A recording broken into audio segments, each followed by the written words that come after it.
Jay of Stretford, Paddock. This is Paddock Live. We're back in the studio. Me and Mr. Joe Smith. We're back. How are we doing, brother? I'm doing very well, yeah. I've not seen you for a few days. I know, it's been weird because last time we were here, it was such a different time. We were talking about things like, you know, Frenkie de Jong maybe coming to United. I can barely even remember that. Do you know what I mean? Now things have changed because we're here and we're talking about Frenkie de Jong coming to United. Interesting. Yeah, it is interesting, isn't it? What is interesting in what has gone on since he's not come to United, with Barcelona going on a bit of a spending spree, sort of, but can they? We'll get into all that anyway. Yeah. Also, we've got a new signing confirmed, all done and dusted. Not only is he all done and dusted, announced today, playing today. I was like, them apples. Not bad, is it? Get him in. You know, behind closed doors, a friendly against Wrexham, but he still played. Why do you say it like that? Like it's not, it doesn't count. That's a European game. That's true, actually. That's getting him prepared for the Europa League standard.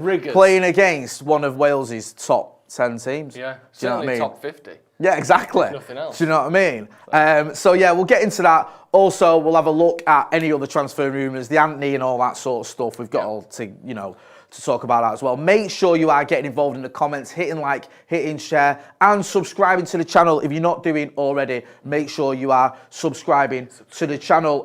People getting involved in the comments already. Ababa, says, have you seen De Jong playing as a centre-back last night? It's a shame to use a world-class midfielder like that. Right, we'll get into all the De Jong stuff later. Don't worry.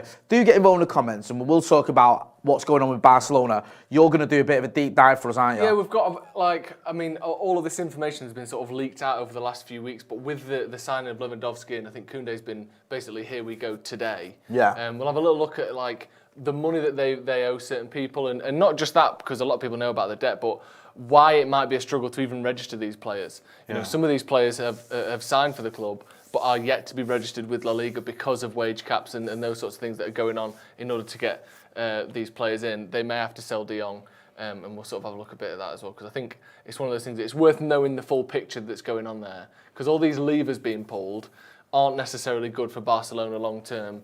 They're kind of relying on short-term success in order to get them out of the shit, so we'll go into that. Yeah, we'll get into all that and everything else. So, like I say, hit that subscribe, hit that like button as well. Let's get to how many likes do you want to get to? 1,000 likes, yeah? Easy. You're up for that, aren't you? 1,000 likes. Right, easy. First of all, though, before we get into De Jong and before we get into the Barca shenanigans, and before we get into the pre-season, well, we're going to talk a little bit about the pre-season friendly, but before we get into details of that, and also Ronaldo, because we've got to talk about Cristiano Ronaldo, because that's becoming a bit of a saga. But before we get into that, let's talk about Lisandro Martinez.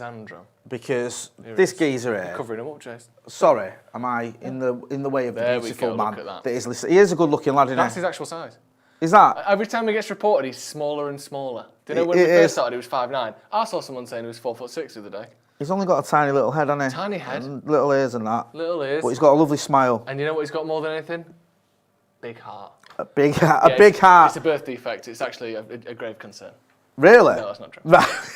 He has got a big heart, though, in the emotional sense. I'm so glad you cut that out. Like, you stopped me dead in my tracks before I was like, what? Really? Yeah. Like, what? So about him and Ericsson and all these problems, like, what's going on? Anyway, he's a Manchester United player. He's already, you know, kicked a ball in anger for Manchester United. 5-year deal till June 2027. Option of the further year.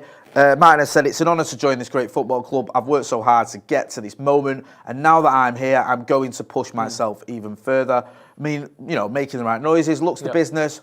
Everyone's made a big deal out of his height, but as you said the other week, it don't really matter, does it? I mean, we've seen him against Haaland doing the business. You're not overly concerned, are you? It's not something I'm not bothered about, but I'm not someone that buys into this thing of, oh, it's the only thing. But then also, the other people going the other way saying, can we just stop talking about it? Well, no, you can't stop talking about it. It's like saying, you know, can we just stop talking about the fact that, you know, Wayne Rooney scored loads of goals for Man United? No, I want to keep talking about it. Right, but it's not the only thing he's done. He also got loads of assists. But I just think if he's good enough, it doesn't matter that he's 5'9". But you have to be really good. And hopefully he's really good. He was their player of the season last year. Did you notice as well, I loved it, Van der Sar did a tweet. Do you remember when we signed Donny van der Beek? And Van der Sar basically penned an open letter to Manchester United fans. You've taken one of our own. I hope he can do the things for you that he's done for us. He went on to be, you know, on the bench and play for Everton. The Van der Sar tweet about Martinez is basically, cheers for wearing the shirt, see you later, fella. Like, just this short, it's like, I've learned my lesson, hyping up an Ajax to Manchester United transfer, just did the three red crosses, see you in a bit, Bob. Yeah. Like, that was it. I was like, you know what, you've learned. Well done, Edwin. There's still that little bit, though, one that Ajax did a tweet about look after him, which was still a bit like, why are you doing that? Why is that? What, since when is that a thing? I know. Do you know what I mean? Love that look after him as well. Like what? Like, do you know what? I feel like United's replying saying no. No. We'll just run him into himself. He's ground. 24. We'll do what we want. It's ours now. Yeah. Do you know what I mean? Yeah, exactly. Can you imagine us doing that? Like sending City a message, look after Tevez. Look after Tevez. Hey, do you know what I mean? Yeah. Please look after Abby. Or Leeds saying look after Eric. Look after Dan. Hey. Look after Dan James. Hey, yeah.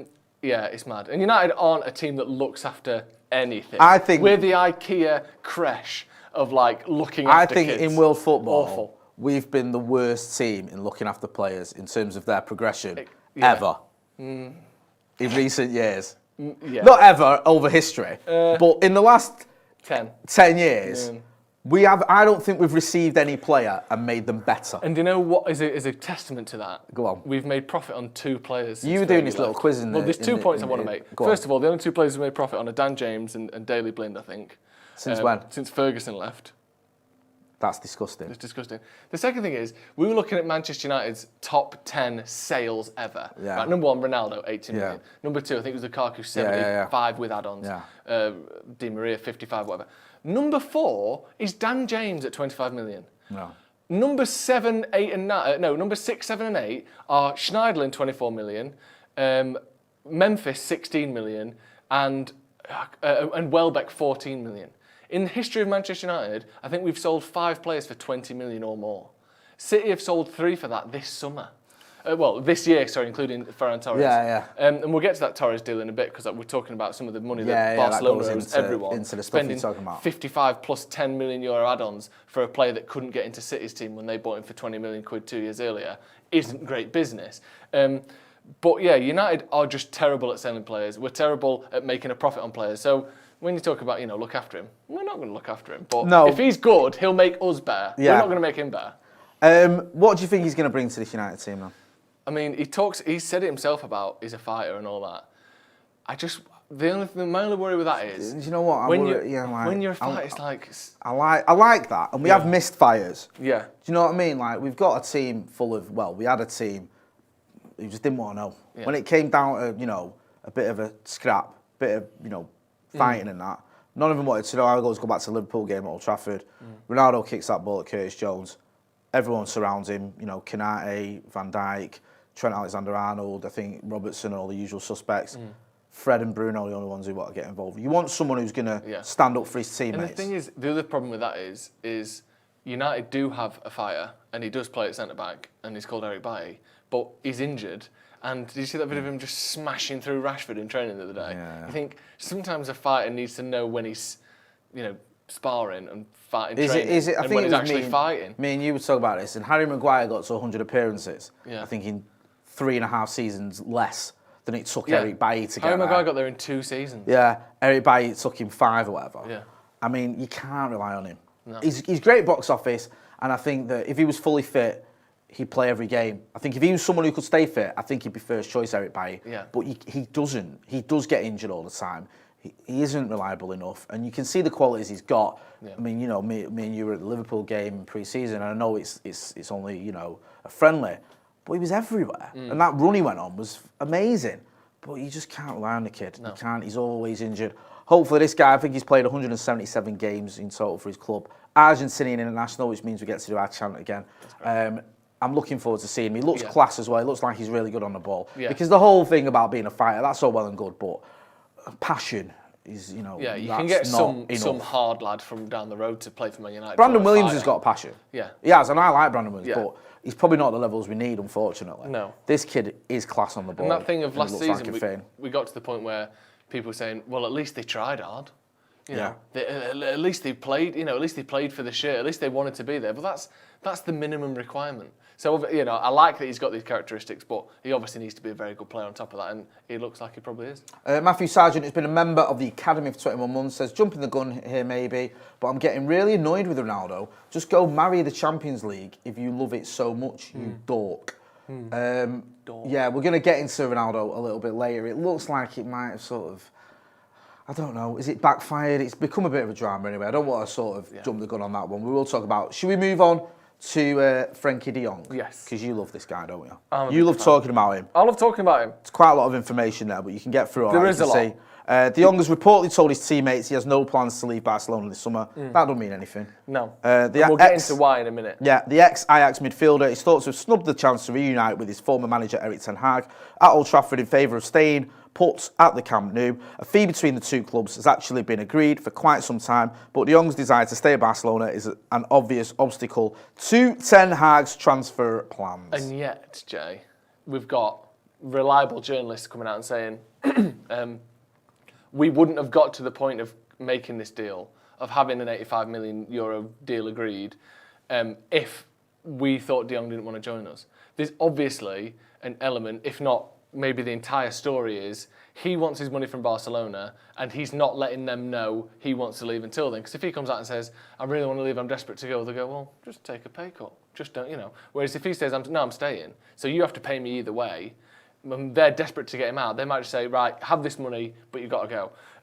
We've got a few stats here, so I want to look at a bit about the debt, a bit about what they owe, and why exactly they need to sell him, because it's not just a matter of we could do with the money, it's they need this money, basically. So I'm just going to be reading a few bits. So they're 1.4 billion in debt, which I think a lot of people know. They got a 600 million euro loan last year, which was restructuring their short-term debt into long-term debt, and then so they got an extra 10 years to pay that through the interest, basically. So instead of having to pay it back now, they're going, well, we'll sort that out later, which is kind of the storyline throughout all of this is, we'll worry about that later. That's basically their model at the minute. So they sold the naming rights of the stadium and the shirt to Spotify for 280 million. So they're basically going, you hear about all these levers, they're going, unless we are incredibly successful in the next 5 to 10 years, we might not exist in 5 to 10 years. So according to Afcon Deportivo, they still owe 126 million to clubs across Europe for transfers. They still owe 30 million euros to Liverpool for Coutinho, a player that has come and gone, in a deal worth, 140 million. They owe money for Trincao, they owe money for Malcolm, Vidal, Dembele, and this summer they've then gone out and spent 58 million on Rafinha. They've gone out and spent 45 on Lewandowski. They've brought Christensen in, they brought Kessie in, they brought Koundé in, looking to be around 65 million for him as well. Dembele and Sergio Roberto have both signed new contracts and are struggling to be registered at the minute because they now count as a new signing because this new contract has been signed. Yeah. It says here that the players can't be registered as Barcelona don't reach the financial fair play criteria as they are not within the salary limits that La Liga sets, and those budget deficits prevent new players from joining the squad. The same reason why they got rid of Suarez, Vidal, Rakitic, Messi, obviously, famously. Yeah. And at the beginning of June, their wage bill was 560 million euros, which was higher than Real Madrid and Bayern Munich, and their wage cap is 144 million euros, which isn't possible, is it? That doesn't go. 144 million doesn't go into 500. So they're obviously doing some trickery there to get that sorted. If we just scroll down a little bit, please. These economic levers, that they're going through. Yeah. They've sold 49.9% of the Barca licensing and merchandising. They're selling 25% of their La Liga revenue over the next coming years to two partners. They've sold 178 million quid in private equity for a 10% stake in their La Liga TV rights for the next 25 years, Jay. They still owe 42.5 million euros to PK in wages. They owe 17 million to Dembele. They owe 100 million in bonuses to Messi. Messi? Who isn't even there? It is disgusting how much money they owe to everyone. They sold 49% of the licensing and merchandising. They're selling 49% of Barca TV, which is, their MUTV equivalent. They're basically selling just less than half of all the assets they own. So they keep hold of things, except they own only just enough to retain, majority on all of the assets that they own.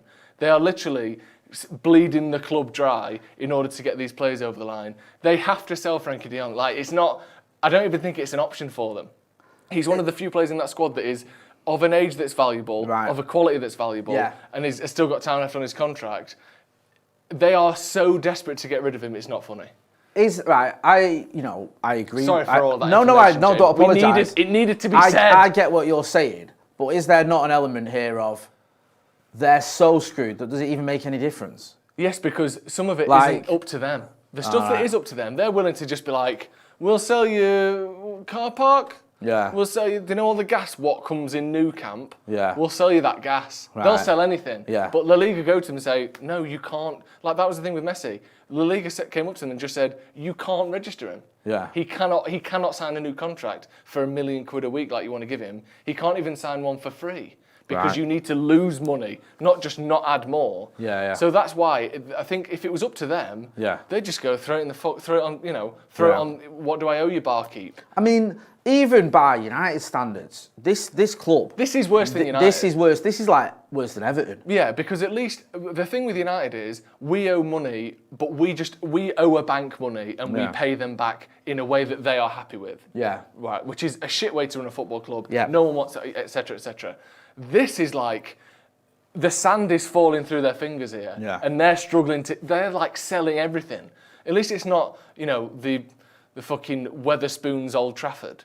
They've literally sold the naming rights to their stadium because they're so desperate. We're in debt, but year on year, we are ticking along nicely. Do you know what I mean? These are literally just floundering. No. And the fact that they've signed Rafinha, Lewandowski, Christensen, Kessie and Koundé isn't because they've got loads of money. It's because if they don't start getting to Champions League semi-finals and finals, winning La Liga, they might not exist in 10 years. They have to start winning now, and they're literally banking all of that on this season. I mean, it's just unbelievable. I remember watching that Champions League semi when Coutinho scored 2 against him. Yeah. And thinking this club has just hit rock bottom. And they've found another lower level to go to. And it is crackers that, from what I gather, I mean, there's a real danger here with Barcelona. A club the size of Barcelona, an institution like Barcelona, that they could end up going the way of other clubs, of going Leeds. like Leeds and Rangers and clubs like that. And, other clubs that have just gone into administration or, been sort of relegated or whatever. It can happen. And the thing is, they're too big of a brand worldwide. Yeah. Someone will buy them, or they're not going to not exist. I don't think. No. But they could get relegated. Yeah. They could genuinely have such severe sanctions put on them that they are incapable of winning La Liga for 5 years. Because let's face facts. That is possible. I know it's listen, Barcelona are 10 times the size of Rangers, whatever. Yeah. But Rangers are far more important to Scottish football, Scottish Premier League. Or just as important, you should say, just as important, as Barca are to La Liga. Yeah. And when push came to shove, they had to go. Yeah. And, Liga will survive without Barcelona. It'll be a lot less of a good product because, Barcelona are in it, whatever. But that could happen, couldn't it? They could end up getting relegated, or they could end up... If the sums don't add up, they don't add up. No. And the sums are barely adding up anymore. And all this leverage they're doing, selling 49% of this and 25% of this and... 25 years, the Liga of TV rights, the next 25 years. Yeah. So you're not giving yourself much room for manoeuvre there. The idea with that as well is, so they've got 178 million, I think, for 10%. They're trying to sell the other 15% for around 250 million. Yeah. So they're going to get around, 350 million-ish, 400 million for their revenue over that time. If the TV money goes up by 50%, 60%, 100%, 200%, as we've seen the Premier League TV money go up in the last decade, they might have undersold that by 5-10 times. They might literally be losing out on hundreds of millions of quid if La Liga's revenue goes up in terms of the TV rights, because they've already got the money now. No matter how much La Liga's worth, they are selling 25% of it, giving it to these people, and thank you for the cash. That 25% could be worth $1 billion, $2 billion, and they've got 400 million because they need it now. Like these levers, everyone's talking like, it's free money for Barca. They are basically betting not the future of the entire club, but the economic future of the club, all on the next 2 or 3 seasons. It's absolutely ludicrous. It is. We've got a few comments that I'll get into. Happy says, it's great to have you back, lads. Hope you had a great time up the Paddock. Yes, we did. Commander Diakab, who's been a member... welcome to the Academy. Inky Bram says, Barca stocking up, prepped for a transfer ban. Could that happen? Yeah. Could they get the old transfer ban? But the thing is, they almost have one, in that they can't register players, but they will find loopholes and switches and deferred wages and here's the book. Like, a part of this deferred wages stuff is so they could sign players. It's not just because they didn't have the money. It's so that they could say to La Liga, look, we're only paying him €3 million. Put that on your salary cap. It is bonkers, and it's very difficult at times to get your head around. You've done a very good job of explaining it. Well done. But you are going to be speaking, I think, to Kieran Maguire from the Price of Football. Hopefully tomorrow, I think we've got him penciled in for. Yeah. He's going to explain all this. Yeah, an actual expert. Yeah, because you've done a good job of it. But we're going to get into a bit more of a deep dive of it. He's very good, Kieran Maguire, as well, of explaining complex football financial matters and breaking them down so that morons like me can understand them, basically. Yeah, he does it all the time with the Glazers and whether they could sell and Jim Ratcliffe stuff and how this has worked, the Super League stuff. And we're going to get him to sort of explain to us about Barcelona and how they've got in this mess, what the outcome could be. Because don't get me wrong, there could be a happy outcome here. A few players could come through the academy, they could sell them for loads of money or whatever.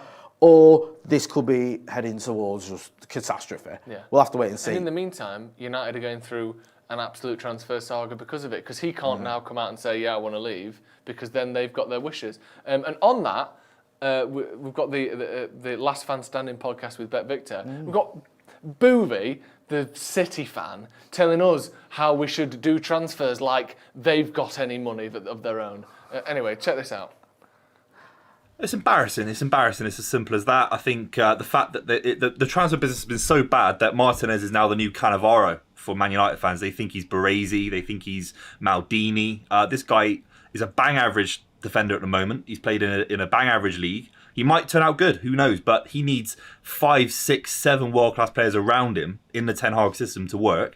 United all summer have been chasing a guy that doesn't even want to come to their club. It's so embarrassing that a club as big as United have no transfer strategy. When Liverpool go after a few signings, I'm sure Liverpool have gone after players this summer that don't want to come to Liverpool. Same with City. You have to have contingency plans. You have to have even players come from the academy that can fill those roles.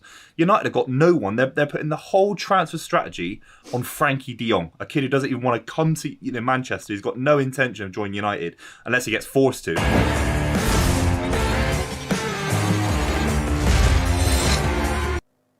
What about that?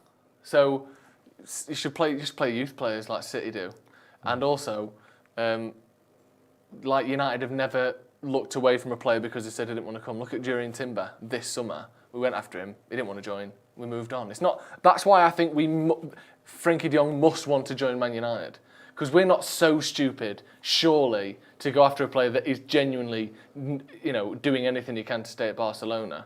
What do you make of that, old tosh? I just think no Adam McCullough there this week either to defend Manchester United. There's a lot of things to unpick from what he was saying there.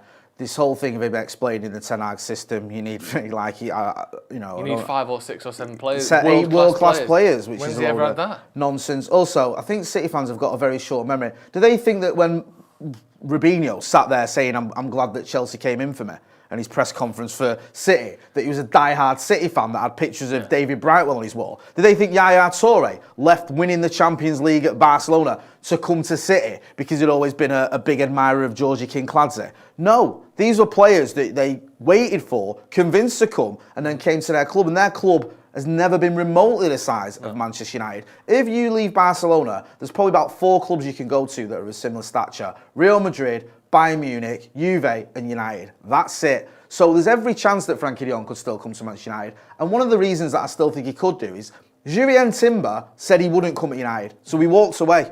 That was the end of that.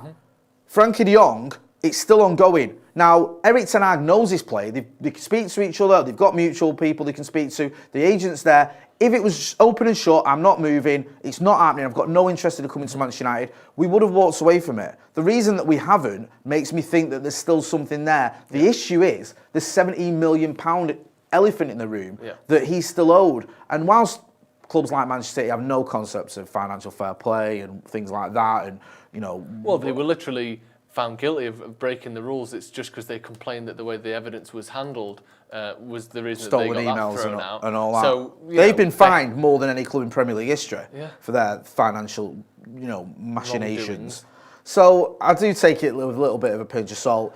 I mean, he's doing what every City fan will be doing. Oh, you know, he doesn't want to come. The only thing he did sort of get right was when he said the club the size of Manchester United. Yeah. Because, you know, United are one of the biggest clubs in the world and Manchester City aren't, to be honest with you. But thanks to Boovy and Last Fan Standing. Go and check that out. Go and have a look at BetVictor. Make sure you say that Stretford Paddock sent you. Let Boovy know what you think about his comments. He's obviously an expert on Erik ten Hag's football, so ask him a few questions on that. He can fill you in on anything you need to know about Erik ten Hag and how he played. And obviously he knows a lot about the Dutch league as well. He called it a bang average league. Yeah. He obviously watches all the Dutch games. He's a big fan of watching Feyenoord and all them other teams as well. Yeah. He gets stuck in every... FC20 fan. Oh, is there? Right, sorry, my mistake. I thought it was Feyenoord, FC20. Yep. So go and, you know, give Boovy a bit of a shout and he'll explain to you everything you need to know about Dutch football because he's basically the formative expert on it. Right, should we move on anyway to the secret pre-season friendly that wasn't a secret? I love secrets that people cannot wait to tell. They are not secrets, that's just information. Yeah, this secret pre-season friendly that we won 4-1 against the mighty Wrexham. Sorry, it's a secret. It's a secret. What is this? Who's made this anyway? This is a secret friendly. Can we cut this? This is a secret friendly, guys. No one's meant to know about this. It's not all over Twitter, and every journalist that's ever existed has been tweeting about it. I love that it's been called a secret friendly, don't you?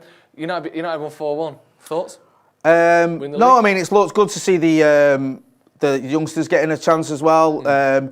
Kobe Mainoo, apologies for spelling his name wrong. Kobe Mainoo and Will Fish coming on. Will Fish obviously got sent off, didn't he, in Australia, so it's good to see him getting some minutes as well because I want him to put that behind him. He was a bit unfortunate there. He only got brought in, didn't he, because Axel Tuanzebe was injured. Got brought in, didn't have a good time of it. Getting some minutes.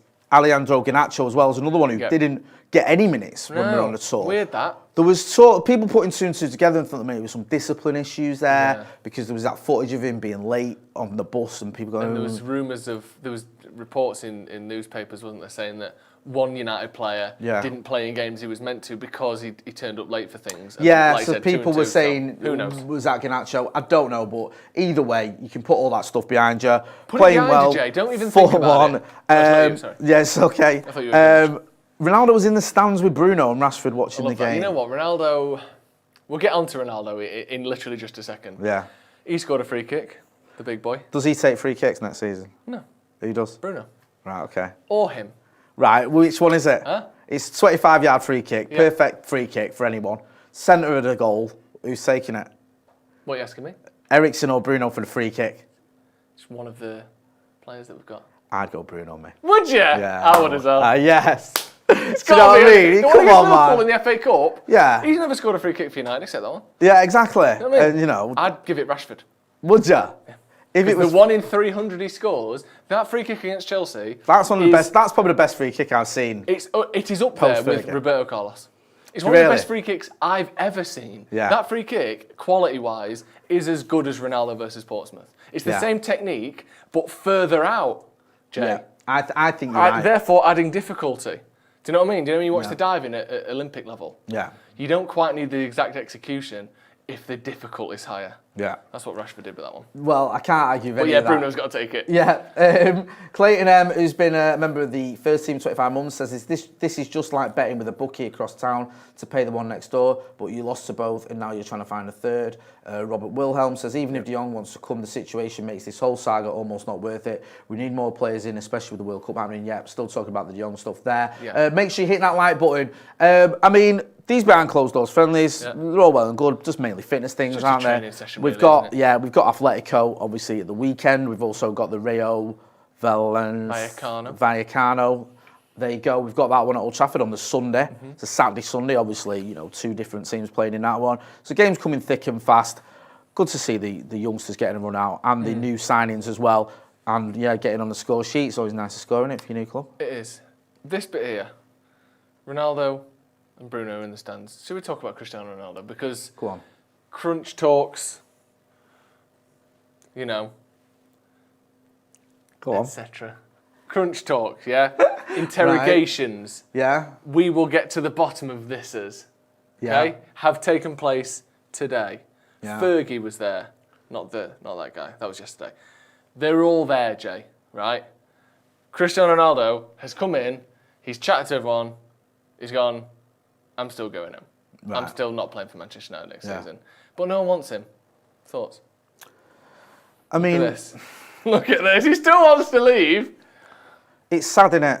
It is. Because he is one of the GOATs, if not the GOAT. Yeah. And he's reduced to being stuck at a club that finished 6th because no one else will have him. That's what has happened to him. Yeah. Do you know what I mean? That has happened to him, but then also, let's not use too many passive adjectives here. Verbs. This hasn't happened to him. Yeah. He is one of the richest, one of the most famous football humans in history. Yeah. Who signed, let's not forget, a 2-year plus 1 year optional extra deal with Manchester United last summer, knowing that we hadn't won the league in 9 years, knowing that we hadn't won any trophy of any sort at that time in 4 years. Yeah. He is now in a team that is still shit and cannot believe it. Yeah. That hasn't happened to him, has it? He's definitely been a part in this. Do you know what I mean? I think we're all forgetting the agency that he has. He is the main striker for this team this season. Yeah. And I know he got a decent amount of goals, but it's not like he was all a sort of a passenger in this. Yeah. He was a part of the team that finished 6th. He has to take some blame for that. Not sympathy, surely. No, I mean, I understand that. It's still just a bit sad. It is sad, for sure, yeah. Do you know what I mean? The way this has all happened and panned out, and, you know, he is the last player to win the Ballon d'Or for Manchester United. He's only one of only 4 that's ever done that at the club. He's a Champions League winner. He's one of the greatest players of all time. Yeah. He's a player that, you know, when I took my kids, my youngest, to Old Trafford last season, they just wanted to see him. Yeah. They were so giddy about seeing Ronaldo. He's that kind of player. And you saw it when we was over in Thailand and Australia. Fans were gutted he wasn't there. Yeah. There were fans who just returned tickets and stuff because, you know, they thought they were going to see Ronaldo. And he isn't. So he is a massive player, like you say, one of the biggest players of all time. And it's just a bit sad. Yes, I'm not saying it's not his fault. No. He's chosen to wait this long to say, I want to leave. Yeah. Which, you know, he could have said it in May and said, listen, as soon as it was obvious we weren't getting top 4, I'm going. And people were going, all right then. I don't expect one of the greatest players ever to stick around for Europa League. I can live with that. But he waited a month and a half. Then he sort of leaked this to the press or whatever that he wants to leave. Erik ten Hag was saying I had a conversation with him. He told me he wanted to stay. Nothing's changed. Then we find out that apparently the conversation they've had face to face since then hasn't gone great. Yeah. So it's just a bit messy, isn't it? It's just a bit sad. You're seeing, you know, one of the sort of. It feels weird saying this, but I think he is. I think he's up there as a United legend. Yeah. I do think that. He is. Not for longevity necessarily, but for what he achieved at the club. 3 European Cups. He was the main reason we won the 3rd. Like I said, we only had 4 players win the Ballon d'Or at United. He is one of them. And he's the only one to do it in the last 50 years. Yeah. So he is a legend at Man United. Yeah. And it's sad that it's gone the way it has. And it's also a little bit sad as well, the realisation maybe for him that he isn't the asset that he was 5 years ago. You know, he's struggling to find a club that will even pay him half the wages he's on now, let alone the full deal, because most top clubs in Europe have players better than him, or players that demand less of a total restructure than he does. I think his play style is so unique and sort of fine-tuned that most clubs in Europe don't play with a player like him anymore. They play with a system that they fit in 10 or 11 lesser players than him and play to a higher standard than a team built around one player. That's not really how football's done anymore. And I think Real Madrid under Zidane and under Ancelotti, you could do that more. I think in La Liga that was something that at that time you could kind of get away with, where Ancelotti's less heavily tactics based and a bit more kind of motivation and old school management. And you could play with a player like Ronaldo, like Fergie with Van Persie, give him the ball as much as you can and we'll win the league. And we did. Most managers aren't saying things like that anymore. It's all pieces that slot into positions. And with Cristiano Ronaldo, he has to be the main guy, and I don't think teams are ready to do that anymore. No, I agree. Bayern Munich sort of thinks Oliver Kahn, wasn't it, who said he's a great player, he's just not fitting in with what we've got planned at the minute. Atletico, I mean, you know, obviously if Ronnie was like 33, 34, I think there'd be a whole host of suitors. Yeah. But, you're looking at a player that's 37, turns 38 in February. Yeah.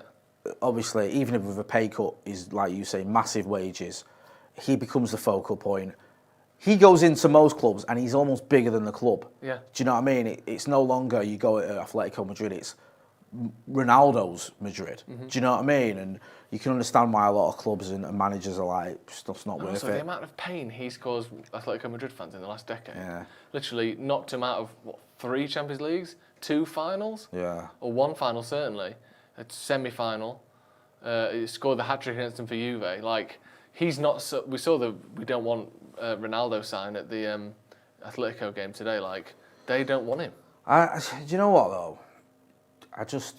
Maybe it's me being soft or whatever, or naive, and some people, I don't want to get too deep, some people may look at it and go, one thing's got nothing to do with the other. But I think my only gripe with him is he's left this gap between saying he wants to leave, saying he was happy, having that conversation with Ten Hag, and then saying he wants to leave. I feel for him, though, because he went through such a trauma last season with his personal life and what happened there. You know, that is just a horrible thing to have to go through. He went through that. He was so professional, more professional than he needed to be. He could have took the rest of the season off and I wouldn't have blamed him. No. He came back, he played for United, he gave his all, he scored a lot of goals after losing a child. Hat-tricks. 2 hat-tricks, which is phenomenal. Yeah. I don't care how great your mentality is. That is just above and beyond. How much you're being paid. No, what's got fuck all to do with anything. There are things that are more important than any money, and he's still the most professional player. He came back within a week, I think, which is just unbelievable. Yeah. And I gave him fair play to him for that. And you wonder whether it's like just that has played a part. It's not just move away or move on from this. It's just whatever. But that aside, it's that gap that's the problem, isn't it? Like I say, if at the end of the season he'd gone, I've had enough. The team's not worked out the way I wanted to. We finished, not where I wanted to. Coming back to Manchester has been personally a tragedy, and I know it's not to blame for that, but it's all sort of. It just doesn't feel great. I want to move away and move on with the next chapter. I could understand it. The issue is this waiting for 6 weeks or whatever it was, then saying, I want to go. And now he's shot himself in the foot because clubs who might have been interested in him at the end of May and gone, you know what, go for Ronaldo early doors, we get him in. Do you know what I mean? That's a big marquee signing and all that. And now going, actually, we've already done our plans and you're not part of it. Yeah. Chelsea, there was a little bit of something there. I think United were like, you ain't going to Chelsea. Yeah. Forget that. We ain't selling you to them. Maybe the Atletico thing could have happened, or Bayern Munich if they'd come in with, decent offers. It hasn't happened.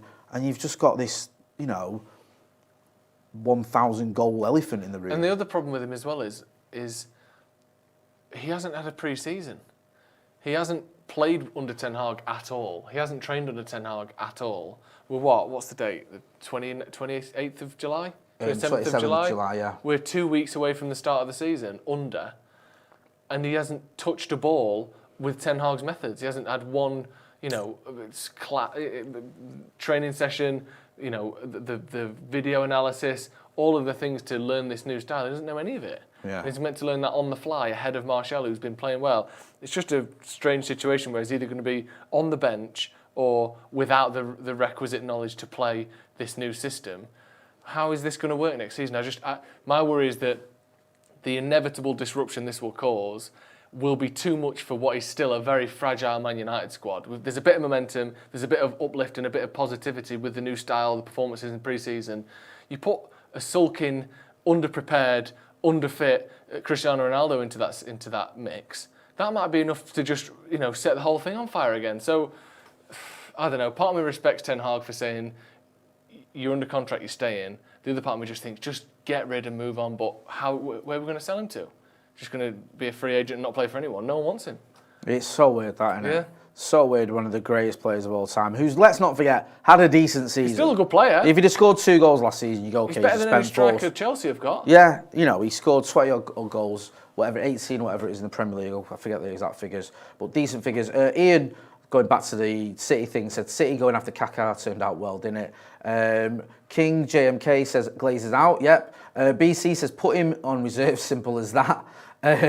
Heath Anderson says sulky 7, get a grip. Flex Felix says mutually terminate the contract and use that 24 million that we would have paid him this season on a striker. Yeah, but who do you get for that? Also, Jared as well, Bell. Is that an option really? Mutually terminating the contract? Don't know. Maybe. That's what we did with Sanchez, isn't it? I think. Is that? I think something along those lines where he went for free, but the agreement was we just. I think you've got to cut the ties. Err on the side of caution with things like that. A little bit, like terminating contracts. Yeah. Because you're trying to convince players to come to you as well.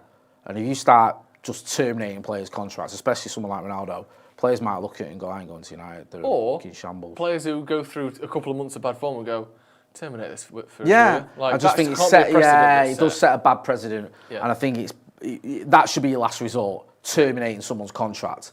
That should be, someone's gross misconduct or, whatever injury-wise. It's just not happening. Yeah. So yeah, we'll have to wait and see with the Ronaldo thing. It does seem like it's a bit of a saga. Just quickly on the Fergie thing. Do you think Fergie was involved in any of this? I think it's interesting. I think this is the second time it's happened, isn't it? Where Sir Alex has coincidentally been at Carrington for board meetings and for planned meetings. Yeah.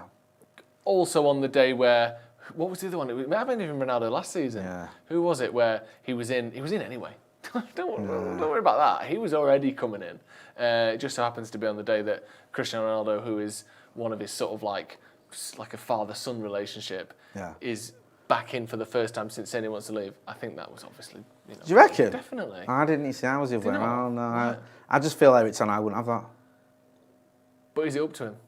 Yeah, I think it is. Do you think? I don't think Eric Ten Hag can have this job and not tell people to stick the nose out, whether that is Sir Alex Ferguson or anyone else. And I don't think he can have a situation where he has the old manager from 10 years ago or whatever coming in to talk to one of his star players because the situation he's resolving. I think he needs to do it himself, and I think he would.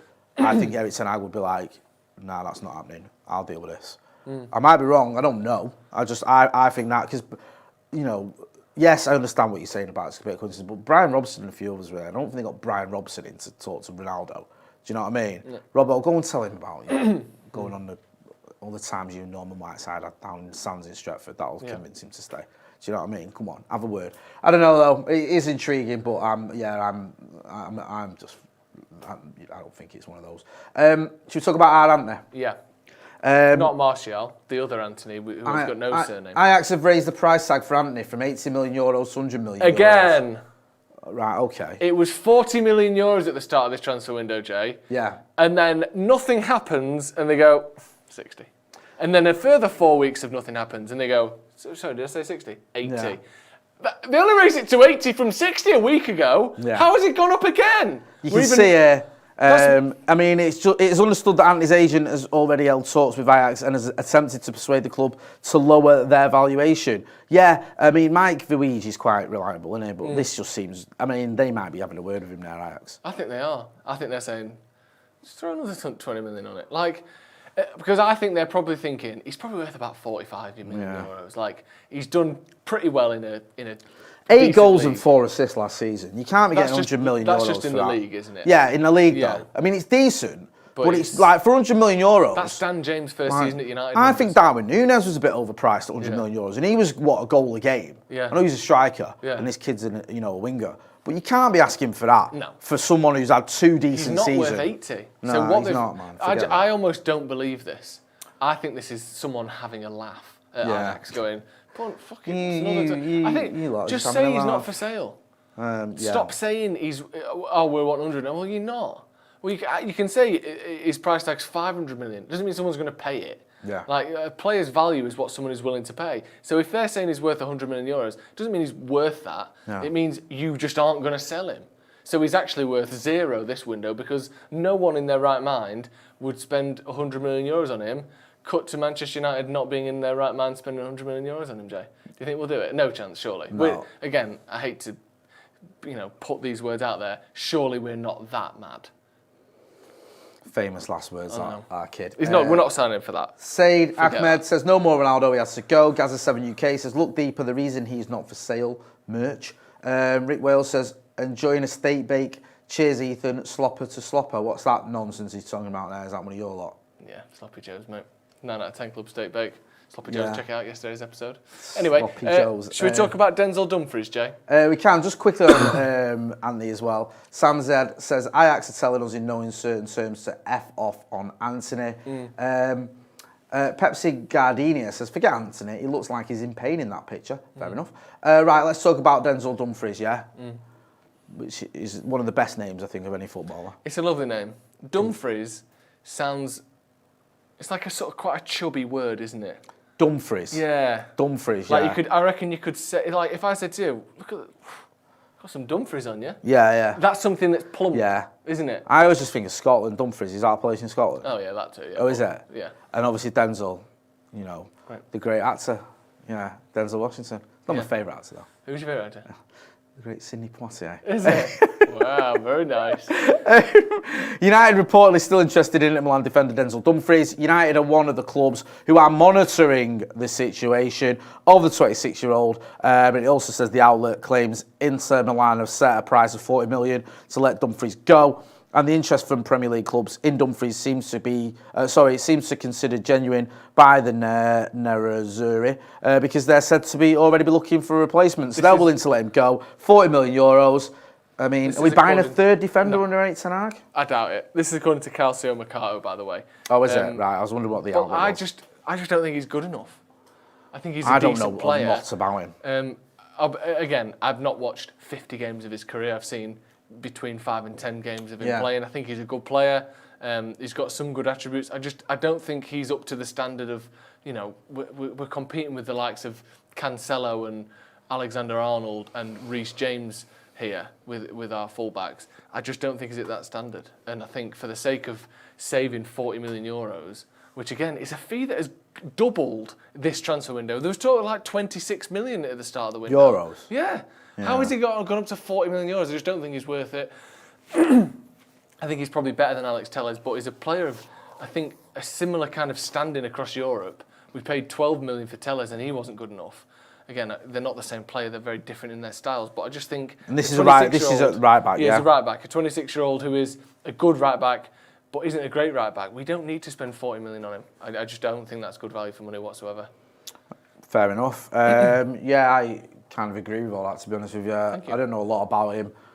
I don't know tons about him either. If he was closer to the Malacia price, I'd be saying, go for it. Yeah, same. But this definitely feels like a bit more of one we've scouted as a club rather than Erik ten Hag's come in and said, I want that kid from Inter Milan. Yeah. You got the impression with the likes of Martinez, Antony, Malacia, that these were Erik ten Hag players. This one seems like one we've been linked with before for a reason. This is the scouting department, who apparently still do bits and pieces at United. Although he is Dutch, isn't he? He is Dutch. Maybe, I don't know. I thought we'd been linked with him before, but maybe you're right. Maybe he is another 10. I mean, if that is the case, this is just silly, isn't it, now? It's just... Honestly, all of Man United scouts are on the beach drinking pina coladas at the minute. They haven't done an ounce of work in 2 months. No, none of them. Because if this is another Ten Hag one, because I wasn't sure it is, but you're right, he's Dutch, so maybe he is. Maybe it is. It just seems crackers. Yeah. Right, one who's definitely not an Erik ten Hag scouted player, because this guy, we've been linked with him since 2017, I think, and this is Sergio Milinkovic-Savic. It says here, as you can see, United plans to wait until the final days of the transfer window before submitting an offer. That's according to a report from Calcio Mercato, who claim that Manchester United will offer around 42 million quid for the 27-year-old midfielder with just days remaining at the summer transfer window. I remember when we were linked with him just before the World Cup in 2018. A lot of hype around him. Everyone sort of rated him. Obviously, he was 23, I think he was then. He went to the World Cup with Serbia. I think it was Serbia. Didn't do a lot. Did okay. Yeah. Didn't put himself in the shot window, really. And then it's sort of, he's done all right since then, but he's not done anything where you go, we've got to get him. He's one of those He players just seems like not even a sideways move, to be honest with you. Statistically, when you look at, for those people who are into FB Ref and Stat Bomb and all those like deep, Bomb? Sort of semi-deep analytics, right? His stats are off the charts in terms of like his attacking, his expected assists, his goals, his tackling, like across the board as a sort of box-to-box player. Statistically, he's brilliant. But he's one of those players, like I said, that seems to be hit and miss. He's almost that sort of Paul Pogba style player where he goes missing in games. Like you said at the World Cup, I know this was nearly 4 years ago now. He's a different player, but with rumours of €100 million bid then, wasn't there? He's someone that can just sort of, because of his size and because he can be a little bit slow at times. Sometimes the game will pass him by for 15, 20 minutes, and by that time, the game is over. I think he's a very good player. And again, like I said, statistically, you look at his numbers on FB Ref, something like that, they're just mad. Like everything is he's brilliant, really high percentiles for everything. But I just think this is really bad logic, and I accept that this is bad logic. But there's part of me that thinks, if he was that good, why has he been at Lazio for the last 6-7 years? Like, I just think he's been so highly rated for so long. Is there something missing from his game that he's been at Lazio all this time? It did feel like a bit, trophies. Yeah, a bit of a peak almost in 2018. Yeah. I think he scored a lot of goals that season. I think he got 12. Well, he got 12 in Serie A. Yeah. And then there was all this hype around him. I remember speaking to Bojan Djordjic, who's played for United, raving about the kid. Mm-hmm. He was like, "Got to get him seriously." He can do everything. Yeah, and he went to this World Cup, a lot of expectations, and just did okay. Yeah. There wasn't anything where you go, "Oh yeah." And I listen, international football is a bit of a misleading anyway. Also, he's playing for a team that's not particularly brilliant. But I think that would have been an opportunity for him to maybe just cement his credentials.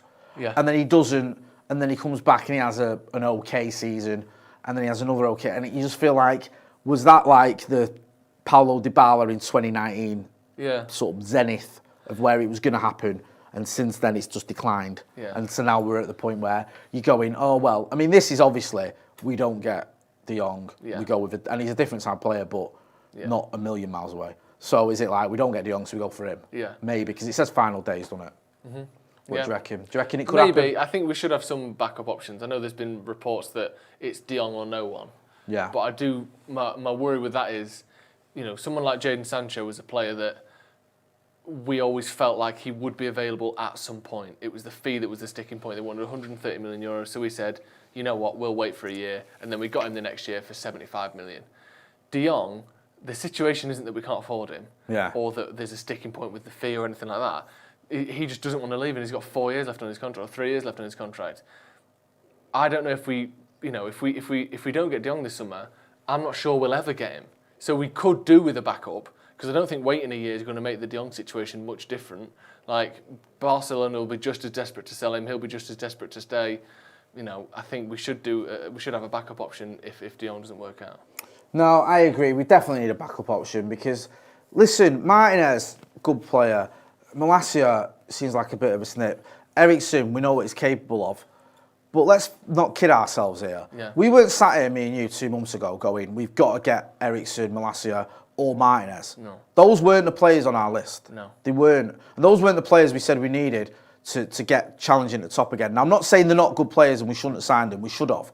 And if the manager wants them, that's great. But you need more than that. Yeah. And you need someone in that midfield. Not just Eriksen, I know we've got him, but he feels almost like a rotation with Bruno to me.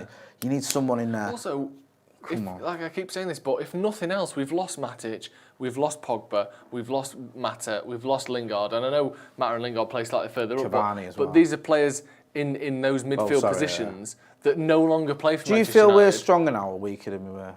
12 months ago? Yeah, last season. On paper, 12 months ago, our squad was, I think, the third best in the league. Yeah. I think it was better than Chelsea's, especially with the predictions we had around Lukaku.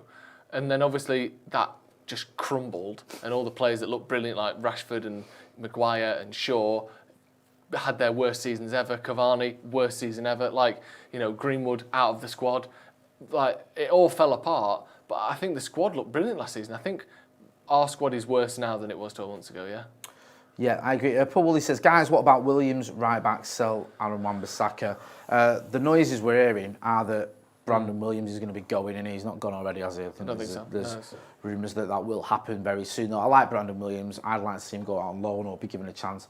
Don't know if that's going to happen. I think Aaron Wan-Bissaka's almost done. We're going to wrap it up there. Thanks to everyone that got involved in the comments. Thanks as well to BetVictor and Last Man Standing and Boovie. Go and check out Boovie.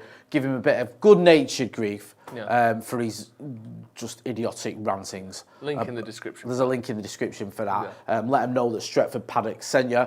Joe, I see people commenting on this Sloppy Joe's thing you're doing. Tell them about it. Check out the Sloppy Joe's podcast. This is a podcast that me and Joe McGraw do every week with producer Ethan. You've been on twice. Yeah, check out the Motti tapes. It was the highlight of my media career. Just search Sloppy Joe's podcast in YouTube. Yeah, you know where to find me as well.